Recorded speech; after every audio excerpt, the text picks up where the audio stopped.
Hey there, welcome to part 3. If I didn't bore you to death in part 2, I might do this round.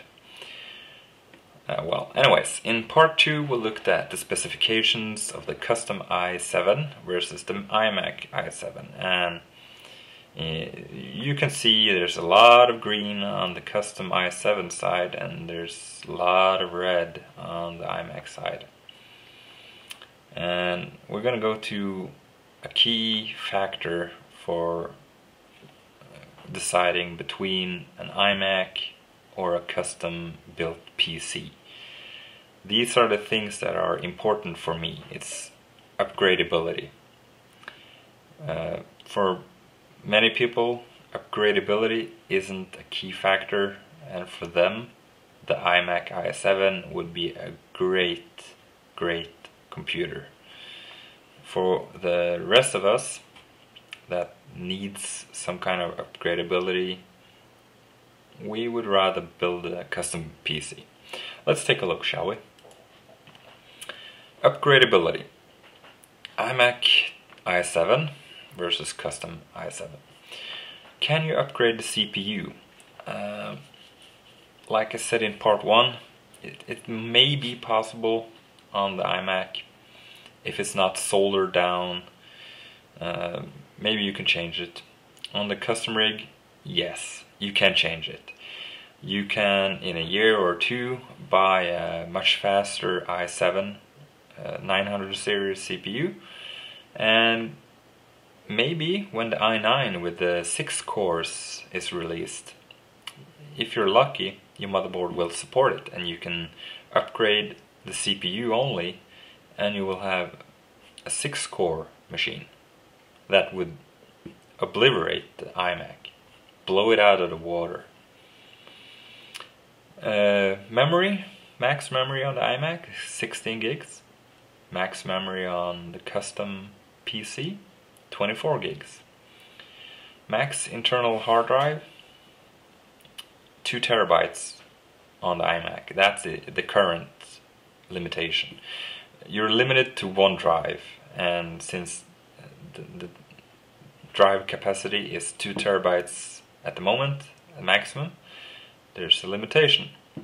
The motherboard for the custom PC, it has 10 serial ATA ports, so if you can find a place for 10 drives inside, you can have 20 terabytes.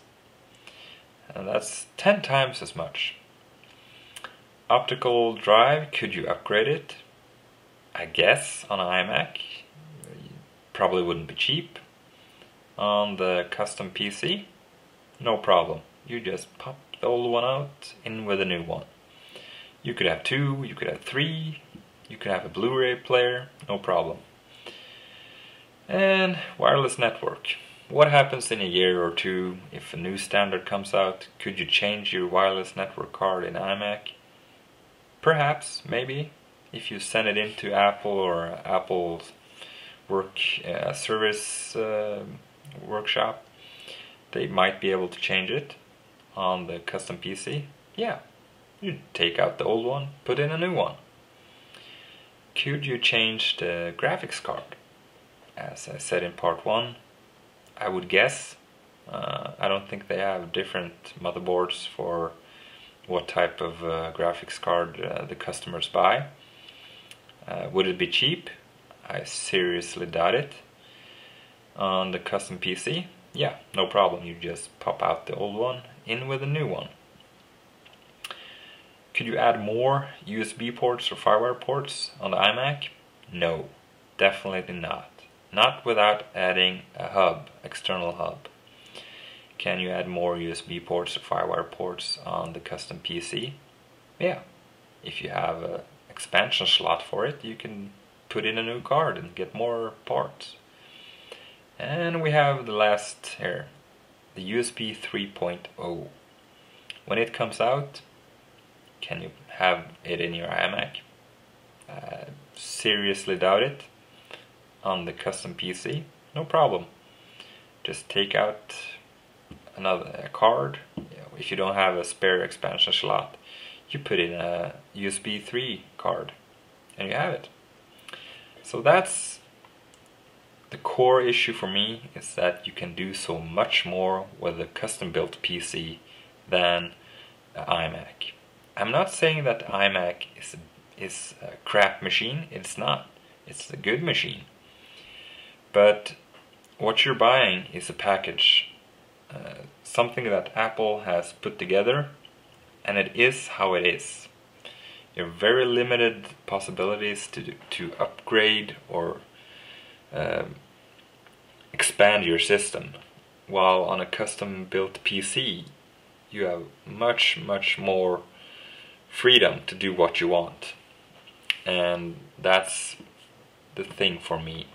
So, okay, why don't you buy a Mac Pro then? Would someone say. Applesoldier has one. He would say to me, okay, if you don't like the iMac, buy a Mac Pro. Well, the thing is, I made a comparison about that too, and there's been some videos about, I think it was Adobe PC that made a video on how $1,000 custom PC would beat the Mac Pro. I doubt it. It would be very hard to build a PC that matches the Mac Pro in terms of specifications and performance. But if you move a little bit up in price range, maybe to $1,500, could you buy and build a custom PC that would match the Mac Pro? And that's what I'm going to look at in part 4. See you there.